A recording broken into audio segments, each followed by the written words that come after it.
This farm generates a huge amount of renewable energy. Solar, wind, ground source heat pumps. Decades of investment. But until recently, it still wasn't working properly. They've installed countless wind turbines, solar panels, all of which were essentially generating energy in the daytime.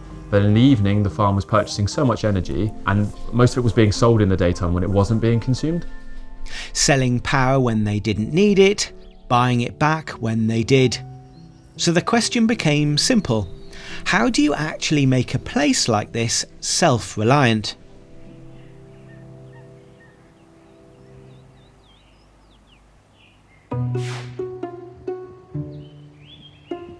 To understand that, you have to go back, before the batteries, before the system, to why this place exists at all. So we published lots of environmental books. We had offices in New York and Australia. It was totally international. They built a huge business first, then walked away from it.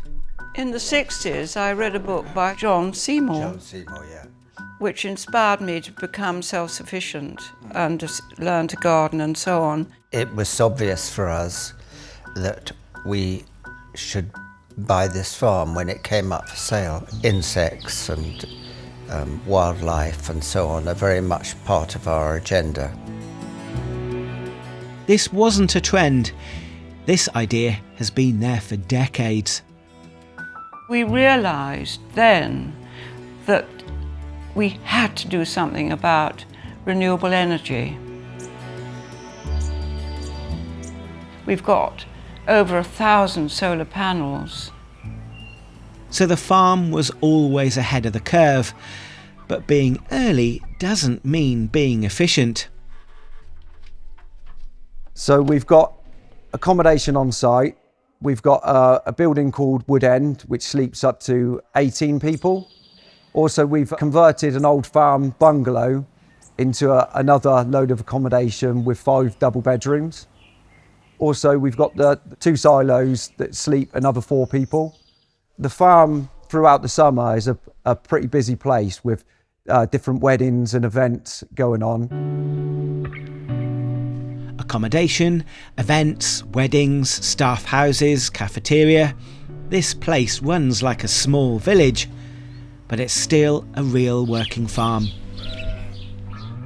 Sheep, cattle spread across hundreds of acres of Berkshire countryside.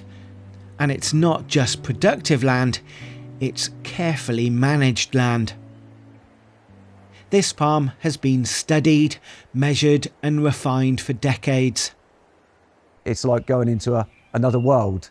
When if you come in here on a quiet day, it's amazing the wildlife and everything that you see, because it's been an organic farm for a long time. So the wildlife around here has been allowed to thrive. Yeah, you see rabbits, deer, red kites. On an evening, if you drive along, you get chaperoned home by a barn owl every now and then.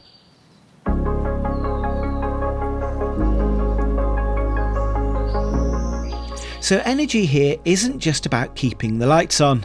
It underpins everything: farming, people and the ecosystem around it. In the winter months, this farm actually uses around a megawatt hour of energy. Ground source heat pumps, they use about 300 or 400 kilowatt hours a day. So energy isn't optional here, it's critical. The farm had generation but no control.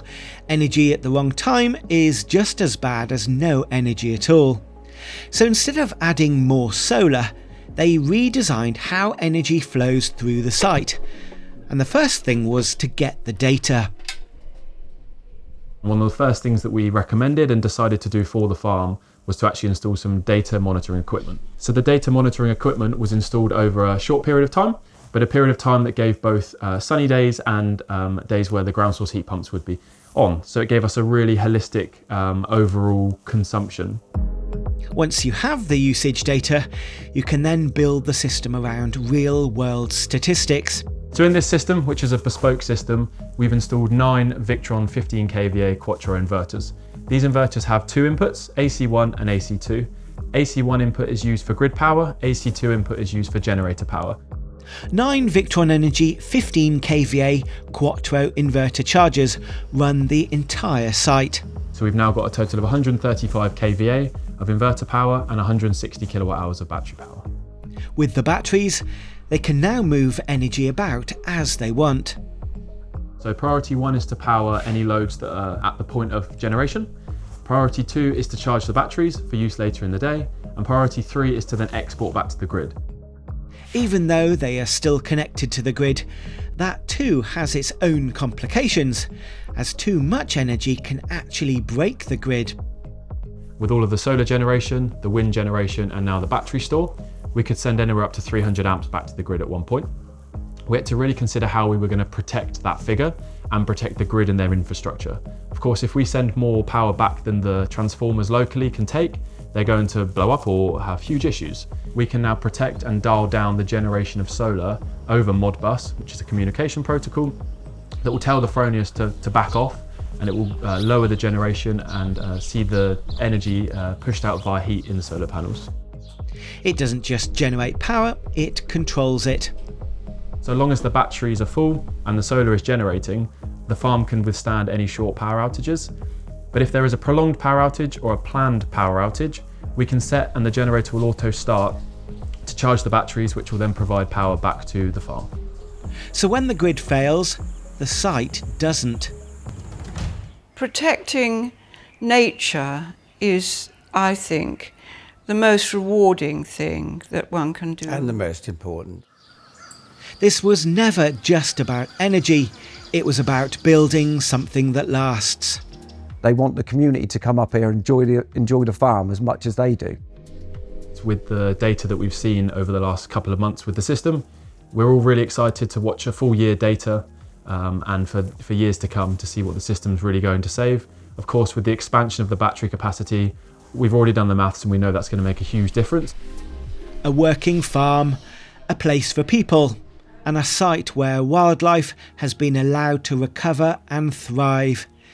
The idea came first, many decades before the eco-trend, but the system came later, and now they finally work together.